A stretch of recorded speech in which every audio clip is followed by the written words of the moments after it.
Hi, everyone. So recently I was on the podcast of Cameron Goebel, a fellow GPSA council representative from the College of Education here at UNM. And on that podcast, he asked me a really, really good question. It was about why I do research and what got me interested in doing physics in particular. So I thought it would be nice to have a video that sort of explores and explains that question a little bit more in depth. So my story really starts probably around the time I was 10. And I watched a documentary by Brian Greene entitled The Elegant Universe. And it's probably somewhere still on Nova or there's a website or whatnot. And I would encourage you to go check it out.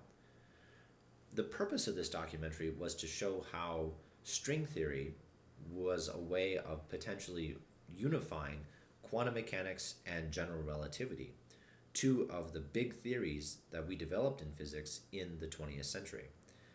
And in watching that documentary, I was really struck by how incredibly awesome it was that people were able to sit down and through experiment and through theory divine insights into the way that the world worked. And what's more, that those insights were rational, that they made sense mathematically, and that they were able to be used to do something useful for society or technology. Science sort of begets technology, begets better science. It's a very virtuous circle in that sense. And even today, it still amazes me that we are able to do so much and get it right. I mean, talk about the Rosetta lander. That you take this little satellite and you shoot it into space, and then it travels around the solar system for 10 years, and then finally it manages to meet up with that comet at exactly the correct place. I mean, it's incredible. Like that is an incredible feat of thinking and of engineering and of science. And it's like, wow, I'm very much impressed that we can do that as a species. And when I was younger, I wanted to be part of that. I wanted to be part of the set of people that were discovering new things about the world and helping make the world a better place in that regard. I ended up reading a whole bunch of physics textbooks during high school. I took AP Calculus, AP Physics, blah, blah, blah, blah, blah, because I wanted to prepare myself to go to a good university. And then from the good university, then you could go to a good PhD program, and then you could become a professor. And so, when I was 10, I thought that being a professor was just the most awesome thing in the world. So during my undergraduate years, I had a couple of experiences doing research, and they both gave me really good lessons about why I do research now. So the first was after my freshman year, I moved to UCLA down in Los Angeles and joined the material science department. So lesson number one, I do research in part to discover things that I like doing research about. So that summer, I exposed myself to material science and exposed myself to a little bit more of an experimental side of science, and I realized that material science is not for me. I think it's great that people are doing it, but it is not something I am good at. It is not something that I could really make good contributions to. So part of doing research involves saying, well, I guess this is not something that I should be researching. The other experience I had was the summer after my junior year. I participated in Caltech's Summer Undergraduate Research Fellowship, aka SURF program, under the direction of John Preskill. So as I may have mentioned in some other videos, John Preskill really helped bring quantum information to the forefront of science and people that were working on doing science. And he helped make people aware of the field and its useful contributions to the scientific community at large. And so that summer was a really eye-opening one because I learned a lot about quantum information. I read a few textbooks on the subject, realized how little I know about the field in general. And so reason number two that I do research is because I want to know what it is that I still don't know. It's a little too easy to get caught up in saying, well, I'm good at this particular set of things, and so these are the only things I'm going to focus on. Instead, what I like to do is I want to be able to say, okay, here's what I'm good at, but what else could I become good at? What else would help make me a more useful researcher? What skills could I develop that would help me improve? So that summer, it was very informative as far as that was concerned. So if we fast forward past graduating from undergrad and then enrolling here at UNM to do my PhD, you know, what has happened is I've further come to understand why I do research. And I think the main reason these days is that I really want to work on problems that force me to grow as a person. So, what does that mean? Well, it means that I like solving problems. I really do kind of enjoy working through these details and trying to put all the pieces together and arrive at a sensible conclusion. But I think I want something a little bit more in the sense that once I've put all of those pieces together and arrived at some kind of new result or some interesting idea, I want that process to have forced me to learn new things.